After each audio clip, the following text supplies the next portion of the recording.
À l'heure des bilans de fin d'année, le projet d'implantation d'un nouvel incinérateur à Chinon ne fait pas exception. Délicat sujet dans le département depuis près de 5 ans. Le devenir de nos 200 000 tonnes annuelles d'ordures ménagères fait débat. Et du côté des associations de défense de l'environnement, on estime que d'autres solutions alternatives sont possibles sur ce site. Il y a le tri, il y a le compostage, il y a la méthanisation des déchets fermentescibles, il y a le recyclage des plastiques, triage des métaux. Et lorsqu'on a fait tout ça, il y a surtout aussi la diminution des déchets à la source.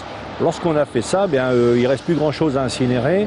Ce que redoutent les associations et militants, ce sont les dioxines et autres fumées dégagées par un certain nombre d'usines de ce type, construites en France dans les années 70-80. Récemment, l'Institut de veille sanitaire rendait ses conclusions dans une étude menée à l'échelle nationale, en montrant, je cite, un impact des rejets atmosphériques des incinérateurs d'ordures ménagères sur le risque de certains cancers entre 1990 et 1999.